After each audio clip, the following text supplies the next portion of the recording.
ये कहानी उन बदनसीब लड़कियों की है जो गलती से कुछ वहशी और खूंखार दरिंदों के हाथ लग गई थीं, जिसके बाद उन मासूमों को हर रोज हर रात उन दरिंदों की हैवानियत और उनके जिस्मानी जोश का खौफनाक सामना करना पड़ता था। उन लोगों ने लड़कियों की बेबसी का फायदा उठाकर उनके साथ सारे मजे लूट लिए और जब उनका मन भर गया तो उन्होंने बड़ी बेरहमी से सोचा कि सबूत मिटाने के लिए अब इन लड़कियों को जान से मार देना चाहिए। लेकिन उन दरिंदों को इस बात का अंदाजा भी नहीं था कि जिन लड़कियों को वो कमजोर समझ रहे हैं वही एक काल बनकर उनकी सारी गर्मी उतार देंगी। जैसे ही उनमें से एक आदमी लड़की को खत्म करने के इरादे से आगे बढ़ा, तभी लड़की ने एक खतरनाक चाल चली। उसने अपनी आंखों में झूठी बेबसी लाते हुए उस आदमी से कहा कि मुझे मरने से पहले आखिरी बार तुम्हारे पास आना है और तुम्हारे उसी जोश का मजा लेना है। वह आदमी लड़की की इस बात को सुनकर पिघल गया और उसने बिना सोचे समझे लड़की को अपने बिल्कुल करीब आने दिया। पर जैसे ही वह उसके करीब आई, लड़की ने पलक झपकते ही अपनी पूरी ताकत लगाकर उसकी गर्दन पर इतनी जोर से अपने दांत गड़ा दिए कि उसकी मुख्य खून की नस ही कट गई। वह आदमी अपने उसी जोशीले अंदाज में तड़पते हुए फर्श पर गिर गया और तड़प तड़प कर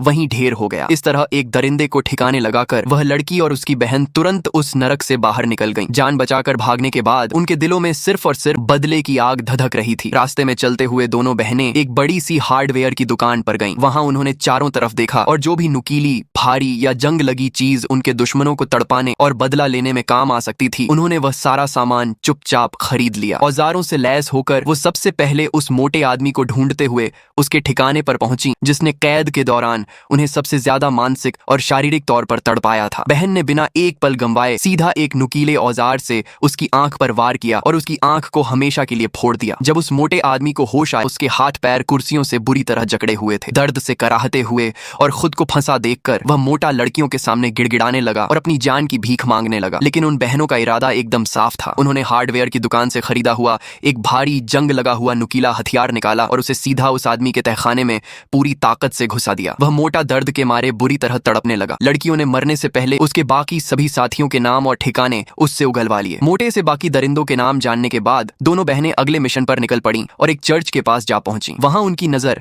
एक ऐसे आदमी पर पड़ी जिसके बाजू पर एक खास किस्म का टैटू बना हुआ था। उस टैटू को देखते ही बहनों की आंखों में खून उतर आया, क्योंकि उन्हें पहचान हो गई कि यह भी उन्हीं दरिंदों के गैंग का एक मुख्य हिस्सा था जिसने उनकी जिंदगी बर्बाद की थी। बहनों ने मौका देखकर उसे दबोच लिया, बेहोश किया और फिर उस आदमी को अपनी गाड़ी के पीछे एक मजबूत लोहे की चेन से बांध दिया। इसके बाद उन्होंने गाड़ी की रफ्तार बढ़ाई और उसे सड़क पर एक लंबी दूरी तक बेरहमी से घसीटती चली गई। जब गाड़ी रुकी तब तक सड़क की रगड़ से उस आदमी का पूरा शरीर रीढ़ की हड्डी तक बुरी तरह से छिल चुका था और वह खून से लथपथ होकर अधमरा हो चुका था। इसके बाद भी बहनों का दिल नहीं पिघला। उन्होंने उसके लहूलुहान शरीर पर कैन से पेट्रोल छिड़का और माचिस की तीली जलाकर उसे जिंदा आग के हवाले कर दिया। वह दरिंदा चीखता रहा और जलकर राख हो गया, लेकिन अभी भी उनका बदला पूरा नहीं हुआ था। अब बारी थी उस भ्रष्ट और अय्याश पुलिस वाले की, जिसने कानून की वर्दी के पीछे छिपकर इन लड़कियों की मजबूरी का फायदा उठाया था और उनके मजे लूटे थे। जब दोनों लड़कियां उसके ठिकाने पर पहुंची तो वह भेड़िया कानून की आड़ में किसी और मासूम लड़की की जिंदगी बर्बाद करने की तैयारी कर रहा था। पर दोनों लड़कियों ने बिना आहट किए पीछे से उसके सिर पर वार किया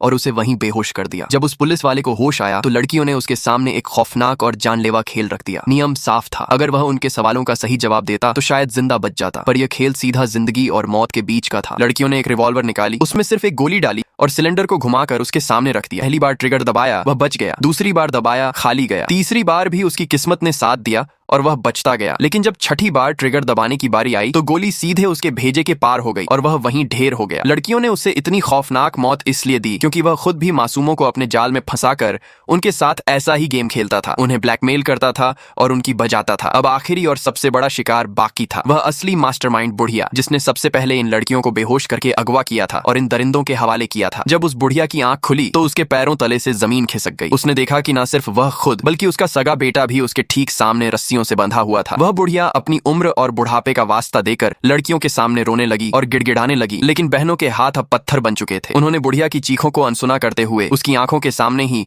उसके बेटे को तड़पा तड़पा कर बेरहमी से जान से मार दिया। वह बुढ़िया अपने बेटे की लाश देखकर रोती रही, पर लड़कियों ने खेल को और खतरनाक बनाते हुए उस बुढ़िया के सामने उसके मासूम छोटे पोते को लाया गया। लड़कियों ने उस लड़के के हाथ में एक तेज धार हथियार थमाया और उसे अपनी जान बचाने का एक आखिरी मौका दिया। लड़कियों ने कहा कि अगर वह लड़का खुद अपने हाथों से अपनी इस पापी और गुनहगार दादी को मार देगा तो वह उसे जिंदा छोड़ देंगी। पर वह छोटा लड़का डर, खौफ और घबराहट के मारे बुरी तरह कांप रहा था और अपनी सगी दादी पर हाथ उठाने की हिम्मत हिम्मत नहीं कर पाया। जब वह लड़का लाख कोशिशों के बाद भी अपनी दादी को नहीं मार पाया तो लड़कियों ने बिना एक पल गंवाए उस लड़के को भी बुढ़िया की आंखों के सामने जान से मार दिया। अपने बेटे और पोते की लाशें देखकर बुढ़िया सदमे में चली गई, जिसके बाद लड़कियों ने एक धारदार ब्लेड निकाला और उस मास्टरमाइंड बुढ़िया का शरीर जगह जगह से काटकर उसका पूरा जूस निकाल दिया और उसे तड़प कर मरने के लिए छोड़ दिया। इस तरह अपने साथ हुए हर एक जुल्म का चुन चुनकर खौफनाक अंत करने के बाद दोनों बहनें हमेशा के लिए उस शहर को छोड़कर चली गईं और दोबारा से